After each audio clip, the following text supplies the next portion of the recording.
Assalamualaikum warahmatullahi wabarakatuh. Halo kawan pajak, selamat berjumpa kembali di podcast resmi KPP Pratama Jakarta Pasar Minggu, ngerujak ngerumpi seputar pajak. Perkenalkan, saya Putri dan senang sekali pada kesempatan kali ini kita akan melanjutkan pembahasan mengenai fitur-fitur yang ada di Cortex nih terkait dengan reformasi perpajakan yang saat ini sedang happening begitu ya kawan pajak. Nah, untuk membahas hal tersebut hari ini saya tidak sendiri. Saya sudah ditemani oleh dua orang narasumber dari tim penyuluh KPP Pratama Jakarta Pasar Minggu, yaitu Mas Sigit dan Mbak Dita. Selamat datang Mas Sigit dan Mbak Dita. Gimana kabarnya Mas, Mbak? Baik, selamat sore Baik, Mbak Putri. alhamdulillah. Kawan pajak. Kawan Ya. pajak juga semoga sehat-sehat Semoga ya. kawan pajak selalu dalam keadaan sehat dan bahagia gitu ya Mas ya.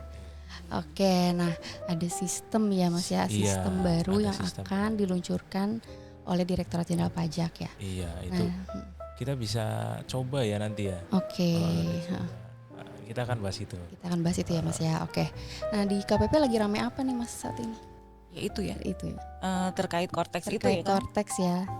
Kita undang wajib pajak buat datang ke KPP kan Oh buat oke.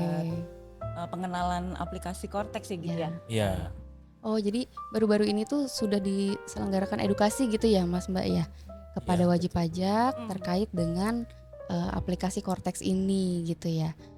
Itu untuk wajib pajak terbatas ya? Dengar-dengar ya Mbak?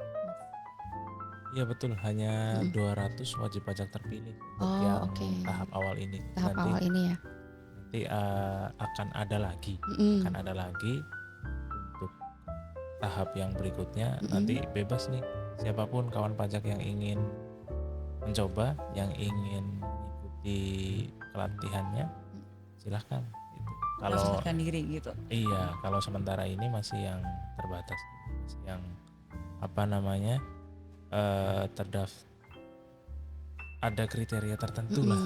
Iya, Oke, seperti oke. itu. Berarti memang sudah diselenggarakan yang tahap 1, nanti berikutnya akan ada lagi ya. Karena kemarin ada sempat kawan pajak yang curhat nih, katanya nggak kebagian kuota waktu edukasi tahap 1. Padahal semangatnya udah menggebu-gebu nih, rasa ingin Tahu gitu tahunya. ya, Cortex ya. Rasa ingin tahunya mengenai Cortex ini seperti apa sih barangnya gitu. Nah, jadi berarti nanti akan ada tahap berikutnya ya, Nah, Mas betul. Mbak ya. Hmm. Oke, nah dengar-dengar nih sekarang juga sudah ada web dummy atau simulatornya ya Mbak ya di internet. Apakah benar Mbak Dita? Iya, ternyata baru diluncurin ya Mbak Oke. Putri ya. Tadi saya juga baru belajar sih ya. Oke. Jadi DJP baru saja meluncurkan namanya simulator terpandu Cortex, yaitu simulator ini aplikasi dummy Mm-mm. atau panduan interaktif ya. Jadi kawan pajak nanti bisa menggunakan simulator ini untuk belajar menu-menu atau fitur-fitur apa yang nanti Iya. ada pada Cortex ya, aplikasi Cortexnya gitu Mbak Putri. Oke. Oh jadi wajib pajak nanti bisa mencoba sendiri gitu ya, Betul. menggunakan koneksi internet. Internet. Bentuknya seperti apa Cortex ini ya, bisa langsung. Berarti sudah tersedia ya saat Sudah ini ya Mbak ya? tersedia. Cuma kan untuk menggunakannya nanti kita harus daftar dulu ya Oh oke, aksesnya. untuk dapat aksesnya itu ya, Betul. gimana tuh caranya Mbak? Nah, caranya nanti kawan pajak yang punya akun DJP online nanti bisa login aja ke DJP online. Nanti kalau sudah login kan ada tampilan halaman awalnya tuh.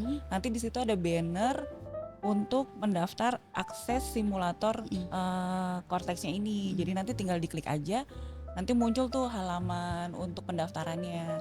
Nanti kalau sudah berhasil mendaftar, akan ada notifikasi pendaftaran sukses. Kemudian kawan pajak akan mendapatkan email yang berisinya tuh link, username sama password. Nanti akan di email ke alamat email yang terdaftar pada saat registrasi.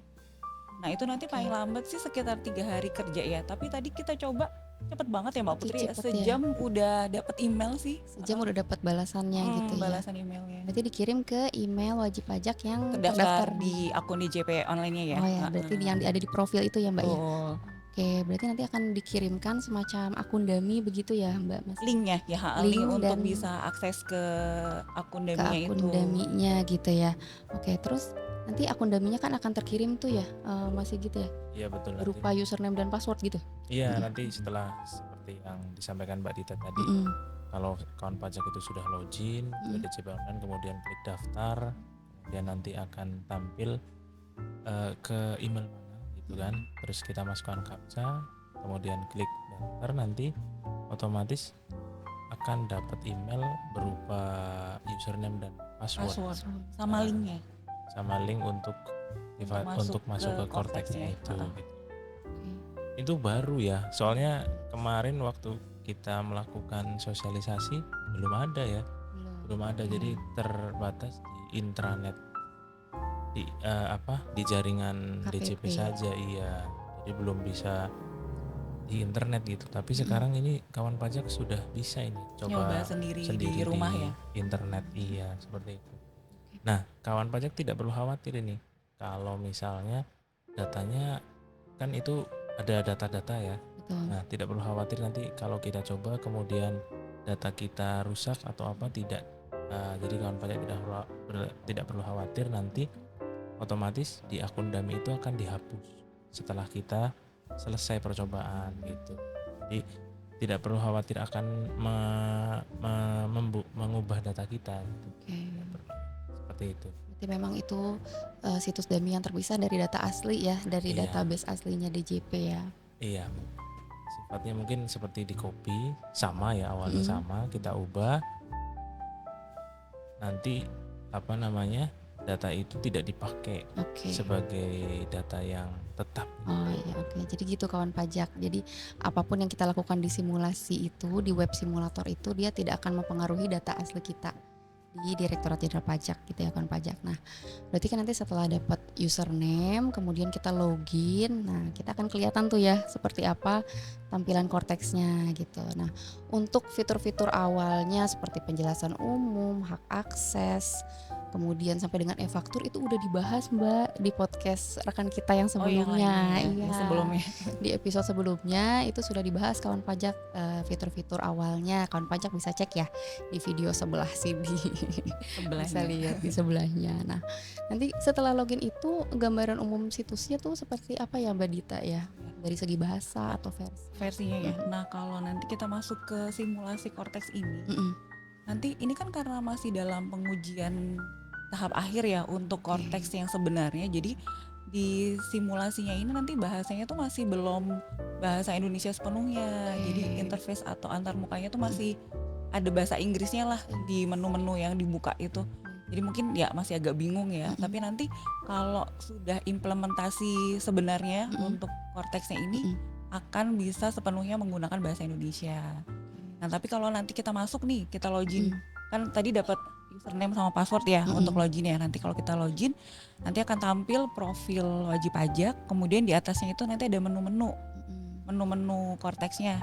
Nah, sama informasi perpajakan lainnya yang udah dijelasin tadi ya. Nanti bisa dilihat di episode sebelumnya ya.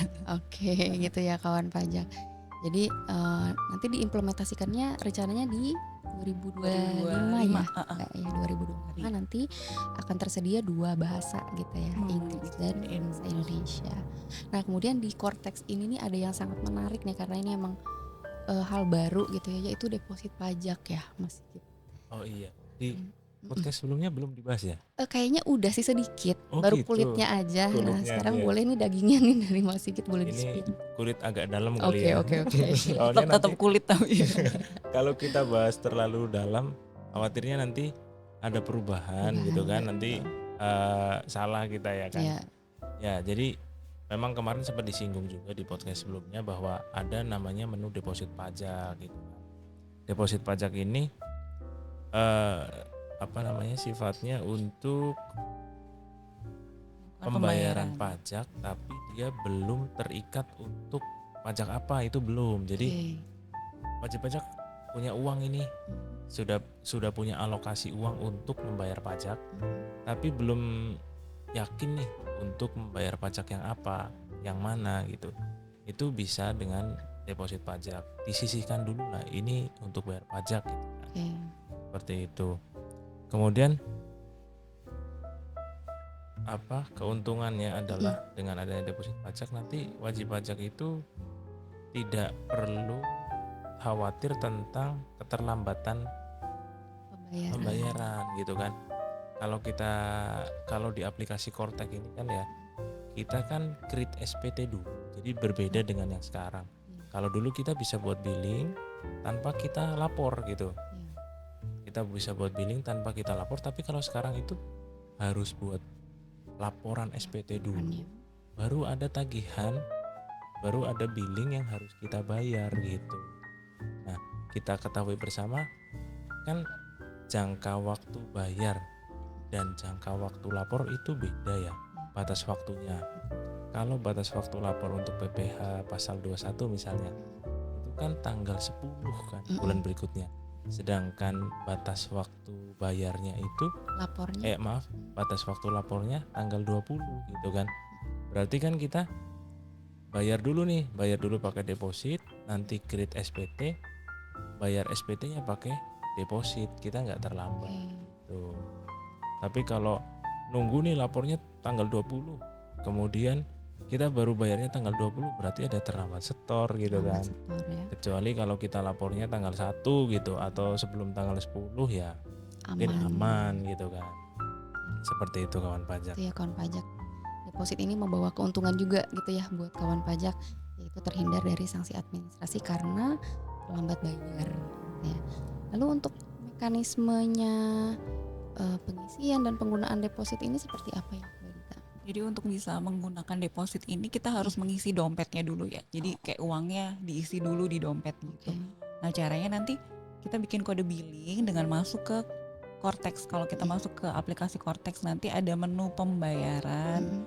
Lalu nanti setelah itu kita pilih yang layanan pembuatan kode billing secara mandiri. Nanti itu ada isiannya, isi pengisiannya, tinggal pilih kode akun yang 411618 100. Nanti terbentuk kode billing, nanti kita bayar. Pembayarannya sama seperti kode billing yang sebelumnya ya Mbak ya, bisa melalui Bank Persepsi atau melalui kantor pos gitu.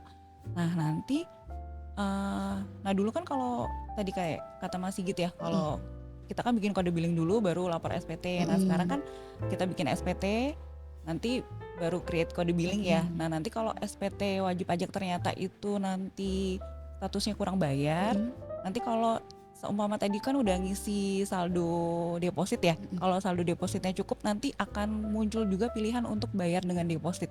Tinggal diklik aja tombolnya gitu. Tapi kalau nggak cukup ya berarti tetap harus bikin create kode billing ya. Kode billing ya Mbak ya. Berarti nanti sistemnya cukup bisa memfilter ya, cukup pintar ya. Kalau uangnya masih ada ya cukup, berarti bisa muncul opsinya muncul ya, untuk bayar pakai deposit. Jadi enak banget ya kawan pajak, ini seperti e-wallet gitu konsepnya ya Mbak ya. Kita bisa mengisi terlebih dahulu depositnya. Berarti tanggal bayarnya itu kalau kita menggunakan deposit, tanggal bayar yang diakuinya itu adalah tanggal ketika deposit itu diisi ya, seketika kode billing atas pengisian deposit itu dibayarkan ke bank gitu ya Mbak ya. Seperti itu ya kawan pajak. Nah terus ada juga nih pertanyaan yang banyak ditanyakan nih Mas dan Mbak. Katanya kalau saya misalnya isi deposit pajaknya kebanyakan, terus ternyata nggak terpakai, itu bisa dikembalikan nggak atau gimana nih? Nah ini kan konsepnya e-wallet atau dompet digital. Nah kita kalau misalnya bayar e-wallet kan kalau kebanyakan kita ke banknya ya, mungkin ke banknya kemudian minta dikembalikan. Nah untuk deposit pajak ini aturan terkait itu belum ada ya. Jadi kawan pajak dipas-pasin aja lah gitu, bayarnya jangan kebanyakan gitu, karena kita bayar di situ pun tidak ada bunganya gitu kan, tidak ada bunga. Kemudian kalau kebanyakan itu belum ada mekanisme pengembaliannya, jadi ya kawan pajak bayarnya kira-kira aja cukupkan lah gitu. Iya, jangan terlalu banyak. Jangan terlalu banyak ya. Kecuali kalau pengen nyumbang ke negara banyak ya boleh gitu. Ya. Soalnya belum tahu ya itu bisa dipakai buat apa nanti ya, yang di walletnya itu ya. Jadi dibiarkan mengendap aja gitu ya. Oke, tapi kalau misalnya di 1 tahun nggak terpakai Mas gitu, masih bisa nggak dioper ke tahun berikutnya? Bisa. Ya, dan itu perlu pemindah bukuan atau enggak Mas? Tidak perlu, karena itu kan kita proses untuk pembayaran SPT itu sebenarnya mekanisme pemindah bukuan Mbak. Mekanisme pemindah bukuan hanya mekanisme pemindah bukuan otomatis. Gitu ya, jadi kawan pajak tinggal klik gitu kan. Kalau sekarang kan pemindah bukuan ada isi formulir gitu kan, kemudian persetujuan diteliti dulu. Nah deposit pajak itu bisa pemindah bukuan untuk pembayaran ini, pembayaran itu sebenarnya mekanisme pemindahan. Jadi mau lewat tahun juga tidak masalah. Tidak masalah ya, bisa di carry over berarti ya ke tahun berikutnya. Nah, jadi seperti itu ya kawan pajak, serba-serbinya deposit pajak. Nah, sekarang ada lagi nih e-Bupot, Mas Mbak. Kan di episode sebelumnya sudah dibahas e-faktur nih terintegrasi ke Cortex. Begitu pula dengan e-Bupot ya, itu ada juga ya, maksudnya terintegrasi di dalam Cortex gini. Nah, saat ini kan e-Bupot kita akses di DJP online ya, Mas Mbak ya. Nanti di Cortex itu e-Bupotnya seperti apa? Apakah ada perbedaan dengan DJP online atau bagaimana? Belumnya ya. Nah, jadi kan Cortex ini kan sistemnya terintegrasi ya Mbak Putri ya. Jadi di Cortex itu nanti ada menu e-Bupot. Jadi di situ nanti ada pembuatan e-Bupot 21, 22, 23, 4 ayat 2, pasal 15 ya. Semuanya ada di situ. Nanti ada menu e-Bupot, bahasa Inggrisnya ada pilihan withholding slip. Nanti jadi pembuatan e-Bupotnya itu dari situ. Nah, untuk menunya sih kalau untuk e-Bupot unifikasi rasanya mirip-mirip ya sama e-Bupot unifikasi yang ada di DJP online sekarang ya. Jadi kalau kawan pajak yang sebelumnya udah sering pakai e-Bupot unifikasi DJP online kayaknya familiar deh, nanti masukinnya gampang kok. Isiannya kurang lebih mirip ya. Mbak ya. Dan itu adanya di fitur e-Bupot ya, withholding slip. Ada lagi nggak Mas kira-kira perbedaannya? Mungkin kalau sekarang kan kita bisa impor nih untuk bukti potong yang jumlahnya banyak sekali yang tidak bisa kita input satu persatu secara manual, bisa diimpor CSV ya kalau di DJP online. Nah kalau nanti di Cortex bisa juga atau enggak Mas? Mirip sebenarnya, cuman tidak menggunakan CSV lagi tapi menggunakan file XML. Iya. Itu baru lagi tuh ya kayaknya. Iya. Nanti ada formatnya kok. Ada formatnya, tinggal kita unduh file XML-nya, kita isi nanti kita upload gitu. Template-nya pasti akan disediakan gitu ya. Template-nya akan disediakan. Kawan pajak bisa download dan diisi gitu ya, kemudian diimpor. Oke. Nah, setelah terbit nih misalnya e-Bupotnya Mas Mbak, itu apakah masih perlu kita serahkan lagi ke lawan transaksinya atau bagaimana nih? Kalau dulu kan kita biasanya kasih lawan transaksi ya bukti potongnya. Nah ini nanti di Cortex ini tuh ada menu baru namanya dokumen Mbak Putri. Jadi di dokumen itu nanti tuh wajib pajak akan menerima notifikasi kalau ada dokumen yang masuk ke NPWP-nya. Nah dokumen itu ini salah satu keunggulan Cortex sih. Sebelumnya kan nggak ada ya di DJP online ya. Karena dokumen perpajakan itu nanti akan disediakan secara digital di dokumen itu. Jadi nanti di menu dokumen itu ya. Jadi nanti wajib pajak bisa mengunduh di mana saja dan kapan saja untuk dokumen-dokumen perpajakan yang diperlukan gitu.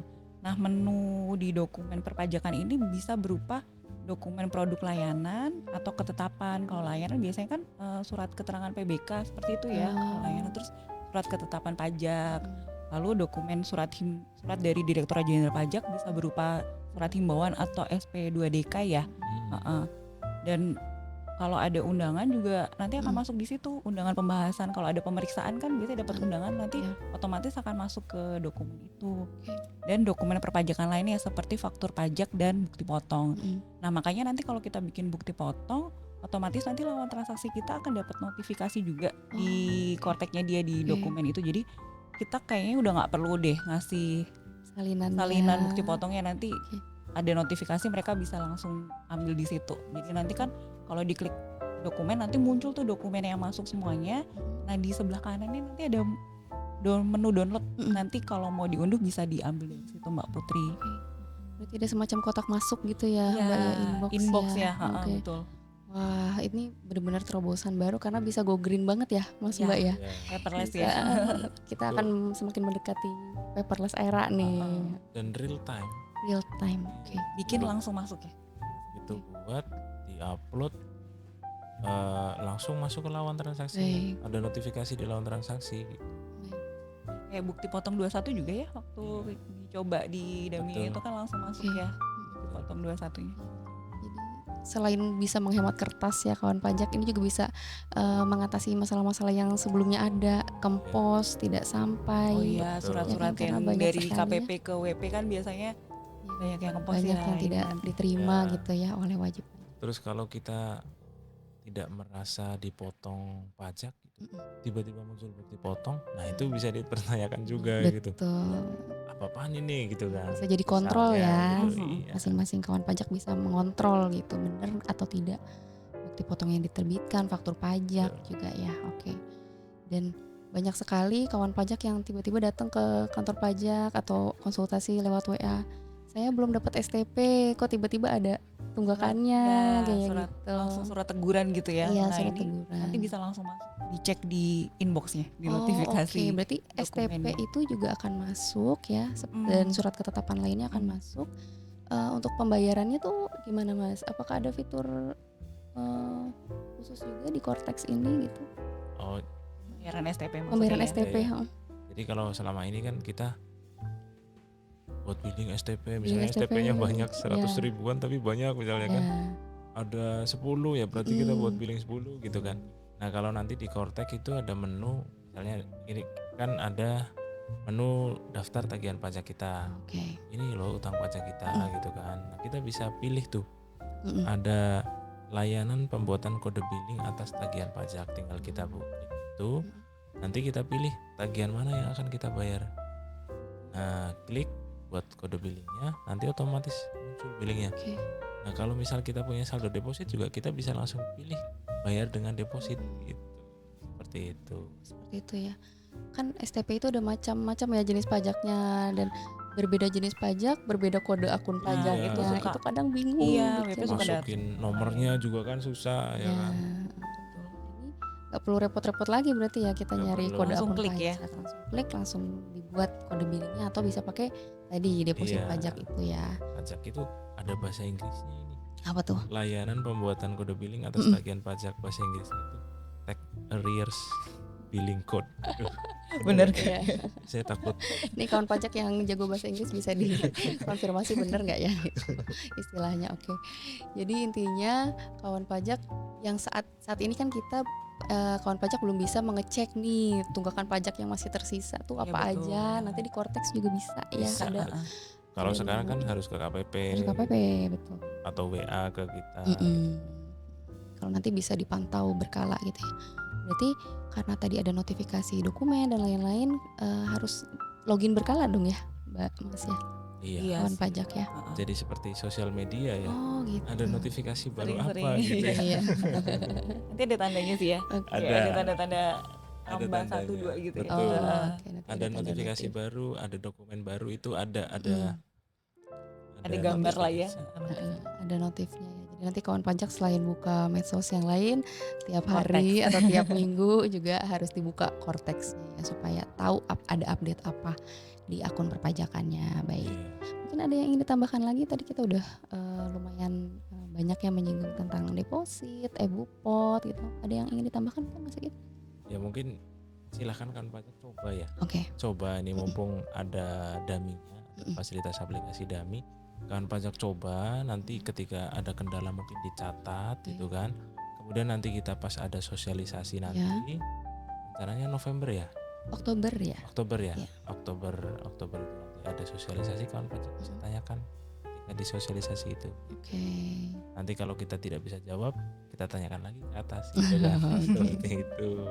Jadi yang penting kita tahu lah Betul, ada betul. ada kendala seperti ini Iya. gitu kan. Mumpung belum launching gitu ya. Iya, Mumpung betul. Masih ada belum. waktu. Iya, masih ada waktu. Jadi kita juga butuh feedback sebanyak-banyaknya gitu ya dari kawan Betul. pajak. Nah, makanya kawan pajak selamat mengeksplor Coba-coba. aplikasi Fitur-fiturnya. simulator Cortex ini gitu ya. Betul. Bagaimana kawan pajak, sampai sini dulu untuk pengenalan fitur-fitur Cortex. Masih banyak sebenarnya fitur-fitur lain dalam Cortex, tapi nanti akan dilanjutkan ya oleh rekan kita di episode-episode selanjutnya. Makanya kawan pajak nantikan terus episode ngerujak berikutnya, dan jangan lupa juga follow Instagram kita @pajakpasarminggu untuk dapat informasi terbaru terkait perpajakan dan juga jadwal kelas pajak. Mungkin untuk kelas pajak Cortex juga akan kita umumkan lewat Instagram gitu ya kawan pajak. Terima kasih Mas Sigit dan Mbak Dita atas Terima kasih, sharing Mbak Putri. ilmunya hari ini. Kawan pajak. Kawan pajak sekalian. Ya, terima kasih kawan pajak sudah menyaksikan podcast ngerujak. Sekian dari kami. Terima kasih. Pajak Pajak kuat, kuat, APBN APBN sehat, sehat, Indonesia Indonesia sejahtera. sejahtera. Wassalamualaikum warahmatullahi wabarakatuh. Waalaikumsalam Waalaikumsalam warahmatullahi wabarakatuh.